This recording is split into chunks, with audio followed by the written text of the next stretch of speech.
जय मसीह की। एक और नया दिन हमारे परमेश्वर ने हमें प्रदान किया। परमेश्वर की करुणा और कृपा है। स्वागत है आप सबका इस कार्यक्रम में। आज का रोटी शीघ्र ही आने वाला प्रभु यीशु मसीह के नाम से प्यार भरा नमस्कार। प्रार्थना करें। स्वर्गीय परमेश्वर जीवित करता हम पर दया करे। हमारे देश के आशीष और उन्नति के लिए हम प्रार्थना करते हैं। हमारे अधिकारी गणों को आपके बलवंत हाथों में हम सौंपते हैं। परमेश्वर बुद्धि, ज्ञान और समझ के आत्मा प्रतियों को प्रदान करे। परमेश्वर जो बीमार है, जो अंधकार के बंधनों में है, परमेश्वर ने छुटकारा और चंगाई प्रदान करे। परमेश्वर जितने भी प्रिय लोगों ने प्रार्थना मांगे हैं उनकी अवस्था आप जानते हैं। हृदय की अवस्थाओं को जानने वाला परमेश्वर प्रतियों पर कृपा करे। हमारे जीवन से उत्तम आपके करुणा है। परमेश्वर प्रभु जी आपके विधियों को जांचने के लिए, समझने के लिए हमारे आत्मीय हृदय को खोले। परमेश्वर धन्यवाद हो, महिमा आदर हम आपको देते हैं यीशु मसीह के नाम से, आमीन आमीन। आज की मनादी के लिए एक वचन पढ़ेंगे। भजन संहिता 3 के 8वीं वाक्य। उद्धार यहोवा ही की ओर से होता है, हे यहोवा तेरी आशीष तेरी प्रजा पर हो। भजन संहिता 3 राजा दाऊद के द्वारा लिखा गया एक भजन है। इस भजन के शीर्षक में इस प्रकार लिखा है। दाऊद राजा अपने ही पुत्र अबशालोम के सामने से प्राण बचाने के लिए जो भाग रहा था। हम लोग देखते हैं दाऊद जब भी अपने शत्रुओं के सामने जाते हैं वो कभी भी कोशिश नहीं करते हैं उनके शत्रुओं का भी कोई नुकसान करने के लिए। जैसे प्रभु के वचन में लिखा है, मनुष्यों के शत्रु उनके घर के ही लोग हैं। विशेष करके एक राजा के लिए उनके बच्चों में से कोई ना कोई खतरा साबित हो सकता था। दाऊद के साथ भी ऐसा हुआ। जब अबशालोम के सामने से वो भाग रहे थे, वो आत्मा में भविष्यवाणी करके परमेश्वर के विधियों के विषय में वो गीत गा रहा है। वो ना उनके बेटे को ना किसी के विरोध में बात किया। इस भजन संहिता 3 में 8 वाक्य हैं। 8वां वाक्य हमने पढ़कर सुना।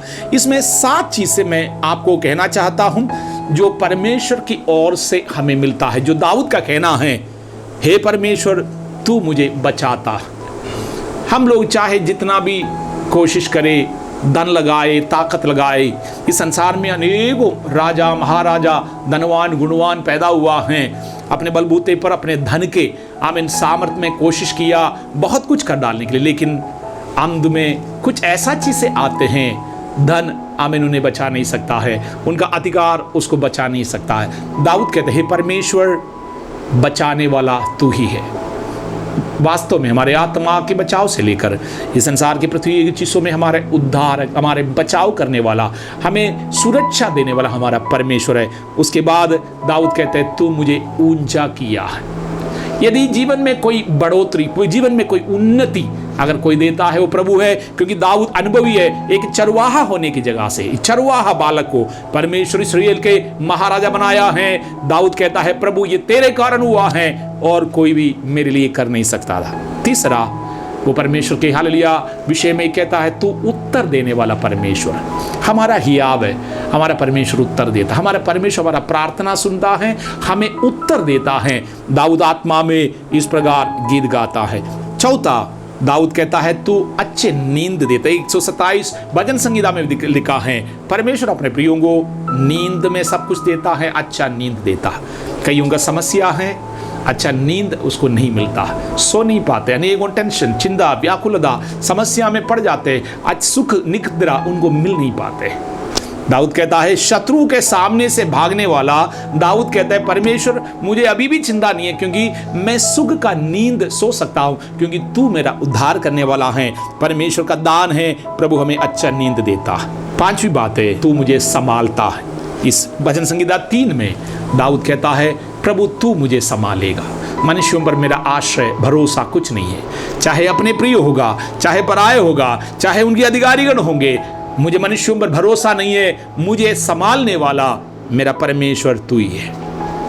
6वीं बात है, दाऊद कहता है, उसके 6वीं वाक्य में लिखा है, प्रभु डर मुझ में से हट गया, तू मेरे साथ है, इसलिए डर मेरे अंदर नहीं है। हमारे जीवन से डर खत्म होना, हमारे हालेलुया किसी भी ताकत, किसी भी प्रकार का ताकत हम लगाए, डर जीवन से दूर नहीं होता। लेकिन जब परमेश्वर, जो सामर्थ्यशाली परमेश्वर, हर खतरों से बचाने वाला परमेश्वर यदि हमारे जीवन में होगा, भय की आत्मा हमारे जीवन से दूर होता है। सातवीं बात, जैसे हमने इस वचन में पढ़ा है, प्रभु तेरे प्रजाओं को आशीष देने वाला तू ही है। आशीष, दाऊद जब आशीष की बात करते हैं वो सांसारिक आशीषों की बातें नहीं करते हैं, क्योंकि वो दुनिया देखा हुआ व्यक्ति हैं, वो जीवन के सुख दुख सब कुछ देखा है। आशीष की बातें करते हैं, दाऊद आत्मीय आशीषों की बातें करते हैं। देखिए, एक राजा होकर दाऊद अगर इस प्रकार परमेश्वर को महिमा देता है, आज के दिन प्रियो, हम लोग साधारण लोग हैं, हम लोग हाल हो सकता है जो वचन सुनने वाला है, कुछ लोग आपके पास कुछ अधिकार और ताकत होगा, लेकिन ये सब कुछ इस संसार के लिए हैं। इससे बाद एक आनंद जीवन है, उसके लिए आप योग्य हो जाए। आशीष दे परमेश्वर वचनों के द्वारा प्रभु हमें से प्रत्येकों के लिए आज का दिन बड़े आशीष का दिन रहने पाए। यीशु मसीह के नाम से आमीन।